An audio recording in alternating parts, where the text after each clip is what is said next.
80 के दशक के आखिरी साल 1988 में चेन्नई लड़कियों के लिए नरक बन गया।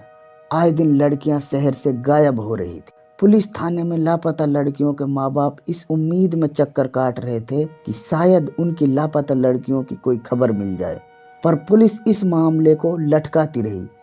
पुलिस वालों का कहना था कि वे सभी लड़कियां सेक्स रैकेट में काम करने लगी हैं और अपनी मर्जी से घर से भाग गई। लड़कियों के घर वाले इस आरोप को लगातार नकारते रहे और पुलिस से कहते रहे कि उनकी लड़कियां गायब हुई हैं और परिवार वालों का शक ऑटो शंकर पे था। कौन था ऑटो शंकर, जिसे पुलिस गिरफ्तार नहीं कर पा रही थी? आज की वीडियो में बात देश के 70 और 80 के दशक के कुख्यात सीरियल किलर गौरी शंकर उर्फ ऑटो शंकर की, जिसने अपने आतंक से पूरे चेन्नई और तमिलनाडु को नर्क बना दिया। 1955 में तमिलनाडु के वेल्लूर में गौरी शंकर का जन्म हुआ था। बचपन से ही गौरी शंकर फिल्मों के बहुत शौकीन थे। गौरी शंकर फिल्मी दुनिया में काम करने की मनसा लेकर चेन्नई आ पहुंचा, क्योंकि उस समय चेन्नई सपनों का शहर हुआ करता था। गौरी शंकर भी काम की तलाश में चेन्नई पहुंच गया। फिल्मों के शौकीन और पेंटिंग और डांसिंग में रुचि रखने वाले शंकर चेन्नई में खुद को देख रहा था। वह समझता था कि चेन्नई उसी के लिए ही बना है। कॉलिंगवुड शंकर का पहला प्यार था और उस समय चेन्नई कॉलिंगवुड का सेंटर था। उस वक्त चेन्नई शहर इतना बड़ा नहीं था जितना कि आज हम देखते हैं, उसका आधा भी नहीं था। उस समय कम करीबन मद्रास के लोग मछली पकड़ने का काम करते थे। गौरी शंकर को चेन्नई के पेरियार नगर में पेंटिंग का काम मिल गया और वह वहीं रहने लगा। शंकर को पेंटिंग करते हुए बहुत दिन गुजर जाते हैं। आसपास के लोगों से भी उसकी अच्छी खासी जानकारी हो गई, परंतु गौरी शंकर का सपना तो कुछ और ही था। पेंटिंग के काम में कुछ कम बचत होने की वजह से उसने पेंटिंग का काम छोड़ने का फैसला कर लिया। तभी 80 के दशक की शुरुआत में तमिलनाडु में कुछ ऐसा हुआ जिसने वहां की कानून व्यवस्था को एक बड़ा झटका दिया। वजह थी शराब। गौरी शंकर से ऑटो शंकर बनने की दिशा में ये पहला कदम। तमिलनाडु सरकार ने शराब पर पाबंदी लगा दी। इसी वक्त गौरी शंकर ने पेंटिंग बनाने का काम छोड़कर ऑटो चलाना शुरू कर दिया। वक्त को ध्यान में रखा जाए तो 80 की शुरुआती दशक में ही गौरी शंकर गैर कानूनी ढंग से शराब लाने ले जाने के लिए ऑटो रिक्शा इस्तेमाल करने लगा, क्योंकि उस समय ऑटो रिक्शा पर पुलिस वालों को इतना ध्यान नहीं दिया कि ऑटो द्वारा शराब की तस्करी की जा रही है। गौरी शंकर अब शराब का तस्कर बन गया था। गौरी शंकर ने अपने ऑटो से शराब की तस्करी में बहुत ही अच्छे पैसे कमाए। यहीं से शंकर ने गैर कानूनी दुनिया में पहला कदम रखा। कुछ दिन तक शराब की तस्करी का धंधा ऐसे ही चलता रहा, परंतु कुछ समय बाद सरकार द्वारा शराब से पाबंदी हटा ली। क्राइम का दलदल इतना ही गहरा होता है। एक बार जब इसमें एंट्री हो जाती है तो उसके बाद इंसान इसमें अंदर तक धंसता चला जाता है। ऐसा ही गौरी शंकर के साथ हुआ। शराब की तस्करी बंद होने पर शंकर ने खुद को अपग्रेड किया। अब एक स्मगलर के बजाय वह सेक्स रैकेट में दलाल बन गया। साथ ही अपने ऑटो का इस्तेमाल वह वेश्याओं को लाने और ले जाने में करता रहा। यहीं से शंकर की मद्रास के अंडरवर्ल्ड में एंट्री हुई। नाम गौरी शंकर से ऑटो शंकर पड़ गया। अब उसका खुद का एक गैंग था जिसका नाम ऑटो शंकर गैंग था। गैंग के 3 आदमी इसके बहुत ही खास थे। उसका छोटा भाई मोहन और एल्डिन और शिवाजी, इसके अलावा 5 मेंबर इस गैंग से और जुड़े हुए थे। इस गैंग ने मिलकर चेन्नई के तिरुवन्मयूर पर राज करना शुरू कर दिया। शहर में सभी गैर कानूनी काम जो हो रहे थे इन्हीं की कृपा दृष्टि से हो रहे थे। इसके साथ ऑटो शंकर का सेक्स रैकेट का धंधा भी दिन प्रतिदिन बढ़ता जा रहा। पेरियार नगर को उसने अपना प्रमुख अड्डा बनाया हुआ था, क्योंकि पेरियार नगर आसपास की सारी झुग्गी झोंपड़ियों में ही बसा हुआ था। इसीलिए सेक्स रैकेट का धंधा जोर शोर से चल रहा था। साथ ही एक छोटी सी ब्रांच साउथ मद्रास के एक मशहूर और भीड़ भाड़ वाली सड़क एलबी रोड की लॉज में खोली हुई थी। अब यह बात तो सच थी कि शराब की तस्करी और सेक्स रैकेट चलाने का काम बिना पुलिस की मदद के हो ही नहीं सकता। ऑटो शंकर के ऊपर कई पुलिस के बड़े अधिकारियों का हाथ था, क्योंकि पुलिस के बड़े अधिकारियों को मंथली के तौर पर पैसे दे दिए जाते। जुर्म की दुनिया में शंकर के नाम की प्रसिद्धि तब बढ़ी जब शंकर ने कुछ टॉप मिनिस्टर और सीनियर पुलिस अफसरों को लड़की सप्लाई करना शुरू कर दिया। यहीं से ऑटो शंकर अपने आप को कानून से भी ज्यादा ताकतवर समझने लगा, क्योंकि नेता और पुलिस के अधिकारी उसके हाथ पे थे। 1988 तक उसके पास एक बहुमंजिल घर, कार, बाइक और बहुत सारी प्रॉपर्टी के साथ बड़े लोगों से कनेक्शन थे। शंकर के सेक्स रैकेट में एक ललिता नाम की लड़की काम करती थी। ऑटो शंकर की मुलाकात ललिता से माउंट रोड पर देवी थिएटर कॉम्प्लेक्स के पास पल्स केबर में हुई थी, क्योंकि शंकर वहां नियमित रूप से आता था। उन्होंने वहां ललिता को देखा क्योंकि शंकर एक कलाकार था। ललिता शंकर पर फिदा हो गई और उन दोनों ने शादी कर ली। शंकर की पत्नी ललिता और उसका एक दलाल दोस्त सुदलाई मुत्थू के साथ शंकर की पत्नी भाग गई और सेक्स रैकेट का अपना खुद का काम शुरू कर दिया। जब ये बात शंकर को पता चली तो शंकर बहुत गुस्सा हुआ। गुस्साई शंकर ने अपनी मित्रता का वास्ता देकर ललिता के साथ सुलह करने का नाटक कर बदला लेने की योजना बना। अक्टूबर 1987 में एक रात उसने ललिता को पेरियार नगर में अपने घर बुलाया, फिर उसकी बड़ी बेरहमी से हत्या कर डाली और घर के आंगन में ही दफन कर दिया। सुदलाई के पूछने पर शंकर ने बताया कि ललिता एक वीआईपी के साथ पूरे भारत दौरे पर गई है। करीब 2 महीने बाद शंकर ने सुदलाई को रात को खाने पर आमंत्रित किया। शंकर ने सुदलाई को बहुत ज्यादा शराब पिलाई, जिसके कारण वह बेहोश हो गया।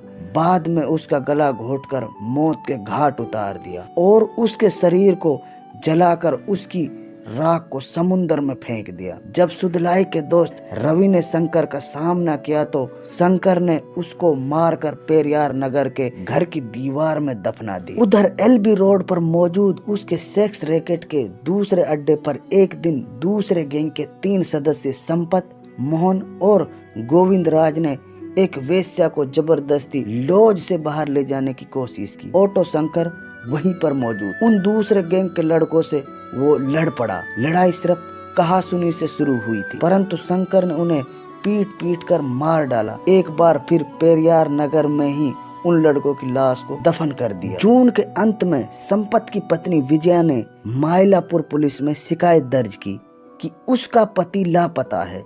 उसने अपने पति की लापता होने का शक शंकर पर जताया।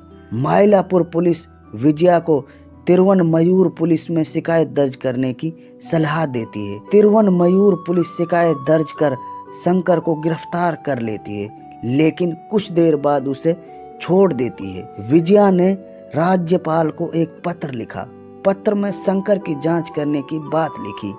साल 1988 में तिरुवनमयूर में एक के बाद एक लड़कियां गायब हो रही थी। अब तक करीब 9 लड़कियां गायब थी। परिवार के सदस्यों द्वारा पुलिस के पास शिकायत भी की गई, परंतु पुलिस ने किसी भी प्रकार की कोई जांच नहीं की। तभी अचानक दिसंबर 1988 में शराब की एक दुकान के बगल से गुजरती एक लड़की अगवा कर लिया। लड़की अगवा करने वाले लोगों से अपनी जान बचाकर भाग निकली और सीधी पुलिस के पास जा पहुंचती है।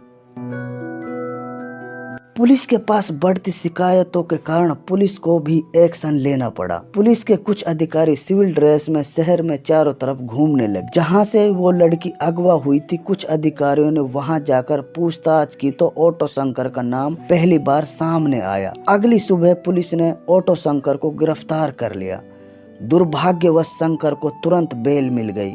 कुछ समय बाद तमिलनाडु के मुख्यमंत्री एमजी रामचंद्रन की मौत हो गई। वहां गवर्नर का शासन आ गया। उस समय गायब हुए लोगों के परिवार वालों ने गवर्नर पीजी अलेक्जेंडर के पास पहुंच जाते हैं और उनको अपनी समस्या बताई। तिरुवनमयूर की पुलिस कुछ भी करने में नाकाम रही। गवर्नर अलेक्जेंडर ने इस केस के लिए एक स्पेशल टीम बनवाई और आरी नाम के एक पुलिस अफसर को इस केस पर लगा दिया, क्योंकि वह शंकर को पर्सनली जानता था और वह उसकी आदतों से भी वाकिफ था। पुलिस की स्पेशल इन्वेस्टिगेशन टीम तुरंत एक्शन लेती है और शंकर की पूरी गैंग को रिमांड पर ले लेती। कड़ी इंट्रोगेशन करने पर शंकर के गैंग का खास आदमी एल्डिन अपना जुर्म कबूल कर लेता है और सरकारी गवाह बनने को राजी हो जाता है। सबूत मिलने पर पुलिस शंकर को फिर से गिरफ्तार कर लेती है। इस बार पुलिस ने शंकर को कठोर इंटरोगेशन किया और शंकर ने अपना जुर्म कबूल कर लिया। पुलिस की स्पेशल टीम शंकर के पेरियार वाले घर पहुंचकर खुदाई करवाती है। खुदाई करवाते समय वहां से 5 लाशों के कंकाल मिले, जिससे पुलिस सदमे में आ गई। पुलिस उन कंकालों को फोरेंसिक लैब में जांच के लिए भेज देती है। यह तो सिर्फ लाशों की बरामदगी की महज एक शुरुआत थी। इसके बाद अलग अलग जगहों पर शंकर की प्रॉपर्टी की खुदाई की जाती है। वहां पर बहुत सारे कंकाल मिले और पुलिस को एक डायरी भी मिलती है, जिसमें वे सब कुछ लिखा हुआ था जो कि खुले में आना बेहद जरूरी। उसमें ऐसे तमाम पुलिस वालों के नाम था जो ऑटो शंकर की मदद किया करते। साथ ही कई पुलिस वालों की फोटो भी मिली जिन्होंने शंकर के साथ खड़े होकर फोटो खिंचवाए हुए थे। कुछ पुलिस वालों को तुरंत ही सस्पेंड कर दिया गया। एक डिप्टी कमिश्नर को भी सस्पेंड कर दिया गया। शंकर ने अदालत में बताया कि उसके क्राइम के पीछे मेन हाथ सिनेमा का था। वह उन फिल्मी विलन जैसा बनना चाहता था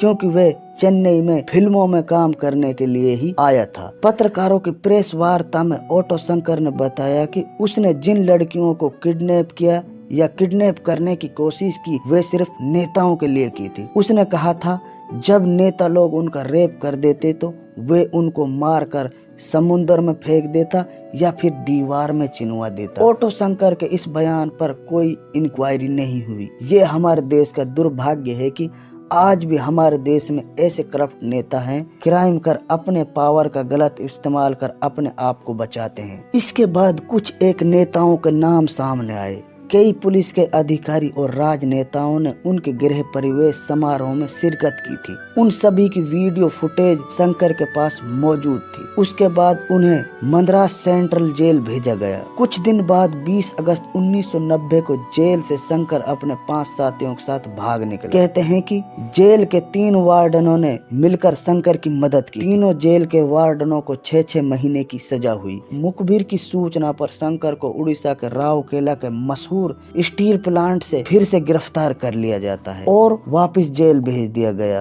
शंकर फिल्मी था। वह जेल में रहकर भी अपनी स्टाइल में रहता था। जेल में रहकर उसको बाहरी दुनिया की सुख सुविधाएं आसानी से मिल जाती थी। ऑटो शंकर के जेल से भाग जाने की वजह से उसकी सजा के छूट के सभी रास्ते बंद हो गए थे। मौत की सजा पर प्रेसिडेंट ने माफीनामे पर साइन करने से मना कर दिया। उस वक्त राष्ट्रपति के पद पर शंकर दयाल शर्मा थे। 31 मई 1991 में कोर्ट ने अपने 2 सहयोगी एल्डिन और शिवाजी के साथ मौत की सजा सुनाई गई। 1995 में सलेम सेंट्रल जेल में 41 साल के ऑटो शंकर को फांसी दे दी गई। ऑटो शंकर के जीवन पर बॉलीवुड की मूवी 1995 रावण राज और दूसरी 2019 में एक वेब सीरीज G5 पे रिलीज हुई थी। यदि आप चैनल पर नए हो तो हमारे चैनल को सब्सक्राइब करें। वीडियो अच्छी लगी हो तो वीडियो को लाइक और शेयर करें। क्राइम की ये कहानी आपको कैसी लगी हमें कमेंट बॉक्स में जरूर बताएं। चलिए मिलते हैं एक नई क्राइम की घटना के साथ नई वीडियो में। शुक्रिया।